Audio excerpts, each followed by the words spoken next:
Now, this is what I'm talking about. Great booking really pays off. SummerSlam 2024 was like really the show of like what Triple H could do with a SummerSlam if you give him full creative booking. Now, I will admit he's not been doing any good. Look at how stale SummerSlam has been feeling this year. But there was a period where we were loving Triple H's booking. Maybe we weren't happy with him constantly appearing in our faces. Welcome to WWE SummerSlam every 10 seconds. So that part I didn't like, but I did really enjoy this SummerSlam. Now there wasn't necessarily a classic match on the show, but there was classic moments in this show that really stood the test of time and really set up well the rest of the year practically. Um, and I also really did appreciate that by maybe King and Queen of the Ring or Clash in Scotland, I believe up to that point, we already kind of picture the idea of what the show was going to look like up to that point. That is a testament of how good the booking was. Like, okay, we're clearly gonna get Liv and Rhea. We're clearly gonna get Cody and the Bloodline at some point. Nia Jax won the Queen of the Ring, so she's gonna go after Bayley. Gunther was going for the world title, since he won King of the Ring. Judgment Day, will they implode? LA Knight and Logan Paul have been feuding throughout the weeks of SmackDown. Braun Breaker was been a dominant heel. So, and then of course Punk, whether or not he was going to be cleared or not to fight Drew McIntyre. So like, we already put the card together. It was just a matter of how we got there. And that sometimes predictability isn't always bad, you guys. Sometimes predictability is what sets the show up and they're like, yeah, this was a good show. Now let's just talk about it. I'll just get this out of the way, but Jelly Roll performs Liar, the theme song to SummerSlam. I did like more of the song that he used on the Twisters. I forgot what it was called. I kind of wish Halfway to Heaven, Halfway to Hell was the theme song instead, but okay, fine. We'll do Liar and the Twister song. Um, but later on in the show, since The Miz was the host, since it was in Cleveland, they had A-Town Down Under interrupt the Awesome Truth, only for Jelly Roll to come out and choke slam Austin Theory. Jelly Roll falls, and then it took Miz and R-Truth to lift him back up, and then it led to Jelly Roll training and getting in shape so he could eventually have a match down the road. We all knew Jelly Roll was going to have a match eventually at some point in WWE. It's just a matter of when and where. And we eventually did get it. We'll talk about that next year. So there's my 2 cents on Jelly Roll. But the opening match was Liv Morgan and Rhea Ripley for the Women's World Championship. And this story was really, really good. Rhea Ripley took out Liv Morgan back in 2023. When she comes back, Liv Morgan set her sights on ending Rhea Ripley once and for good and taking everything. And she did. She took the world title, she took her faction, and she took Dirty Dominik Mysterio, who played a huge role in this storyline. This is one of the best love stories I've seen in a while. And then what helped is that it really showcased how good Dominik really was as a heel. Like, you really loved how much hateable he was. Like, you loved to boo Dominik Mysterio because of it. Rhea Ripley was clearly she can squash Rhea Ripley just based on appearances. So it was clearly the story was there. So it was just a matter of how or when Dominik was going to betray Rhea, and it happened here in this match. There was a part where Rhea holds the chair, and then Dominik takes it like, no, look, if you get disqualified, you don't get the belt. Lo and behold, he sets up the chair so Liv Morgan can hit her finisher on Rhea. I forgot what it's called. But then Liv gets the pin and then wins with the help of Dominik without really realizing that Dominik helped. And then at the end, Dominik betrays Rhea, kisses Liv Morgan, and then he takes off with her. I was like, yes! And this was a good match, too. Hands down, one of the best feuds of that year. I love this story. I love the feud, and I love that it could continue on from there. Eventually, Rhea had to win the world title once again, and they did a good job setting you up. I'm actually shocked because like this feud was so good. I'm shocked it didn't main event SummerSlam. Granted, the payoff at the end made sense for that to close, but we still have yet to see a SummerSlam be closed by the women. And now that SummerSlam's 2 nights, I'm pretty sure they're gonna do it at some point. But yeah, Liv Morgan and Rhea Ripley had a good feud and a good payoff here, and I'm glad that the story continued on for there because this stuff was entertaining. Braun Breaker defeated Sami Zayn for the Intercontinental Championship. I'm a little disappointed on this. Uh, the match wasn't gonna be great. The match that was better was at Money in the Bank, but I kind of wish Braun Breaker won at Money in a Bank instead. Like, imagine him being like this heel, just tearing down the house and then destroying Sami Zayn in his hometown, and then walking into SummerSlam as the champion. Like, he could have squashed Sammy for good. Or you could have just had Braun Breaker do stuff on Raw because I feel like they dropped the ball because if you look at the poster of SummerSlam, it's the Bloodline and yet only Solo Sikoa has a match. What if this was the spot that they did DIY versus Jacob Fatu and Tama Tonga where they win the belt? And 5 minutes and 40 seconds, that's a good length to have that type of match. Especially given that Jacob Fatu was built like a monster. So I personally think they dropped the ball there, but still, with that said, I was still happy that Braun Breaker got the belt. I just wish that he had won it earlier on in his career. Him losing it to Sammy only to win it at SummerSlam was okay, fine. If they weren't gonna have Sammy drop the belt to Braun Breaker right off the bat, then why didn't they just, I don't know. It's so confusing, it's so weird. Or hell, they could have done Braun, Sammy, and Jay, and then it questions whether or not Sammy and Jay could be good friends, or their ego's gonna get in the way. They could have done other stuff, but I still don't hate this. I'm glad Braun Breaker won, so I don't want you guys thinking I hated this because it was entertaining for what it was. L.A. Knight, yeah, wins the United States Championship from Logan Paul with Machine Gun Kelly at his corner. Man, remember when people loved Machine Gun Kelly when he performed for John Cena only to get booed? It's just like Machine Gun Kelly just gets jinxed in the WWE. He gets booed by introducing John Cena. He gets powerbombed by Kevin Owens, and then he's like the most hated man in the world here in Cleveland. Um, this match was good. Uh, Logan Paul had a very weird run as the United States champion. He only defended it 3 times. This was his third defense. It was the KO match at the Rumble, WrestleMania with KO and Randy, and then this one. He did other stuff in between, like he went after Cody Rhodes. He tried to qualify for Money in a Bank, but this really was the payoff that we all wanted. Like LA Knight invading Logan Paul's house, interrupting him, screwing up his poster, stealing his prime truck. This was fun, and I really like the back and forth. I love that springboard moonsault that Logan Paul threw, and then the crowd going, "You still suck." This was good back and forth. LA Knight was clearly a brawler, so they paid off to that, and then LA Knight wins the United States Championship, and he had a good run. He had good matches with Santos Escobar, Carmelo Hayes, Andrade, even the Nakamura match at not Survivor Series, but when he wins the belt back. This was a good run for LA Knight. It further proves that he should be a world champion by now. Bayley versus Nia Jax for the Women's WWE Championship.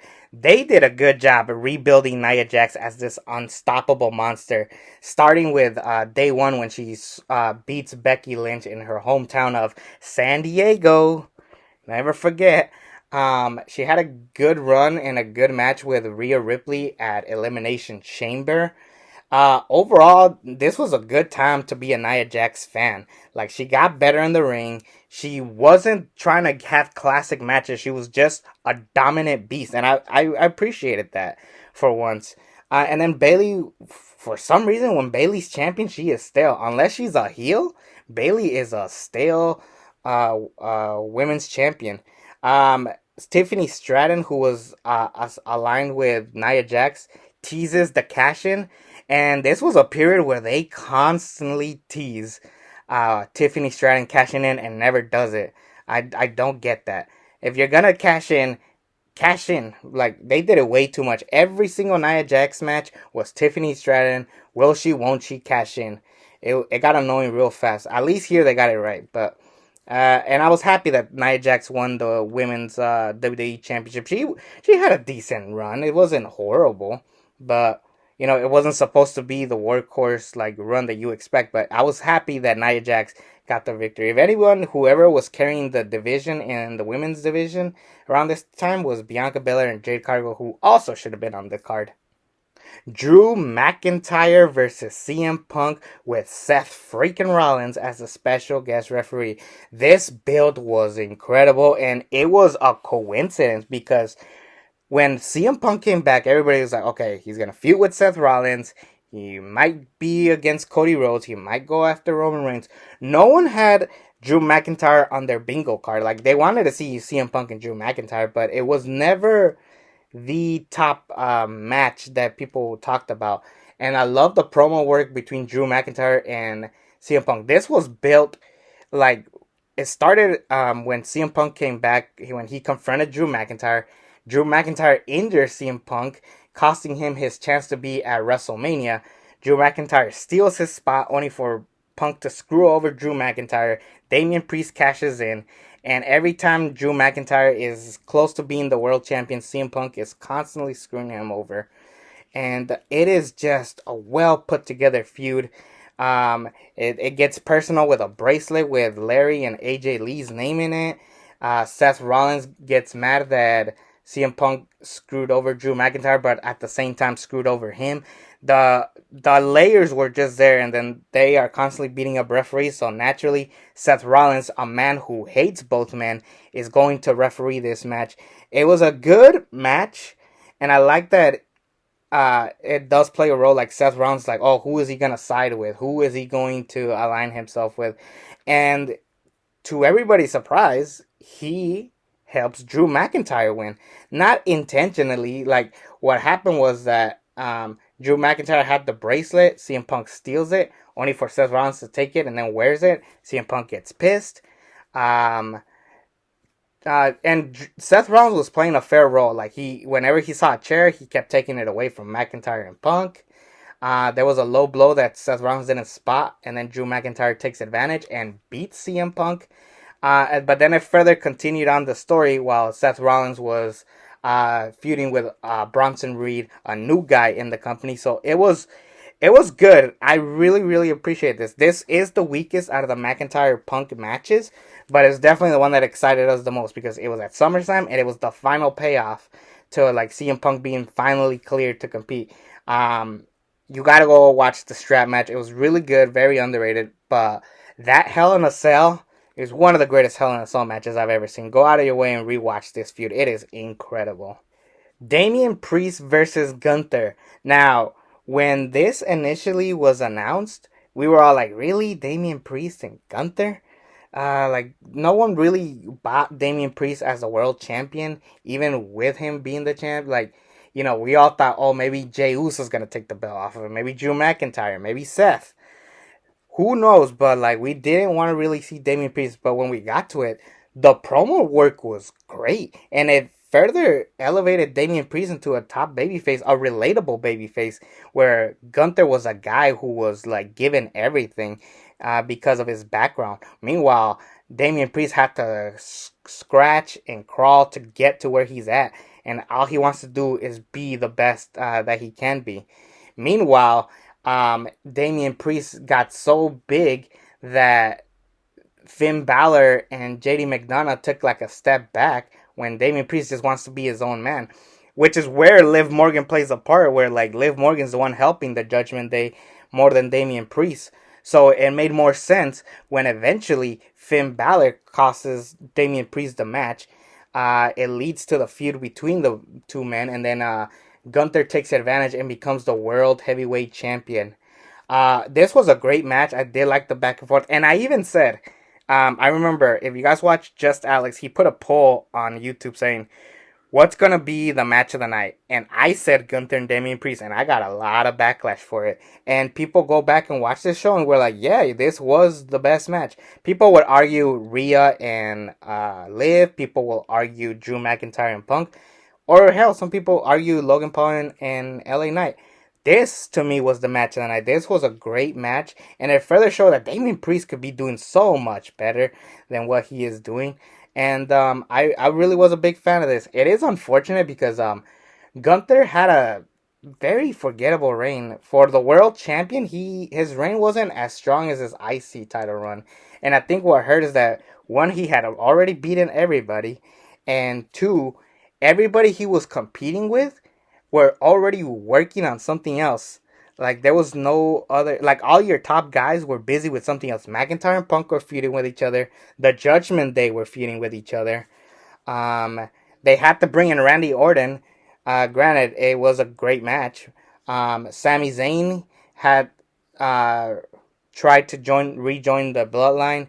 It was a whole thing. So Gunther, while a good to great champion, it was like everything else was overshadowing him.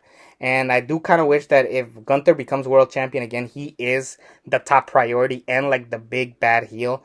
Once again, I do wish that we go back to that Gunther. Now we get the main event. Cody Rhodes versus Solo Sikoa in a Bloodline Rules match. I wasn't too high on this match. It was alright. It was maybe the weakest match of the night, but the payoff was really what saved it for us. It was the return of Roman Reigns, the OTC, the head of the table. The new theme song wasn't good. I'm glad they brought back the OG one with um, CFO Dollar Sign. I believe they're the ones who made it. But I I really am glad that Roman Reigns did come back. The rumor was that he was ready to retire after WrestleMania 40 and move on to Hollywood, but Roman Reigns just loves the business too much that he came back and stuck around. And I really enjoyed the story of the Bloodline Civil War, the 2.0 one, where it's like Roman Reigns trying to fight Solo Sikoa and his new family. Um, Personally, I think deep down they do regret making Solo Sikoa the main event player because it was clear that Jacob Fatu was at a bigger level. Even Tama Tonga was at a better level than Solo Sikoa. I don't know what is it with Solo Sikoa. I'm glad that he's trying new things and he's more charismatic and funnier. But Solo Sikoa as the serious, dressed like the Weeknd, beating up Paul Heyman, like it just wasn't working for me. I just didn't buy him. It kind of felt like Apocalypse in X-Men Apocalypse when like everybody's bigger than Apocalypse, like tall height wise. So I don't know, but I am happy that we got the payoff done right. And I can't believe I'm saying this. This show is getting an A plus. Everything about it was pretty good. Nothing truly bad. Even the stuff that I complained about, it was like okay, it was like not that bad, and it set up better, bigger and better stuff down the road. So I can't really get mad at this show. I was beyond satisfied, and yeah, good job, SummerSlam. The only real problem is that this took place around the Olympics, so yeah, though they really dropped the ball there. And we got one more SummerSlam to go, and it's the 2 night one, the first 2 night one at MetLife in 2025. So let's see how that show goes. I'm reviewing basically 2 nights, so wish me luck there.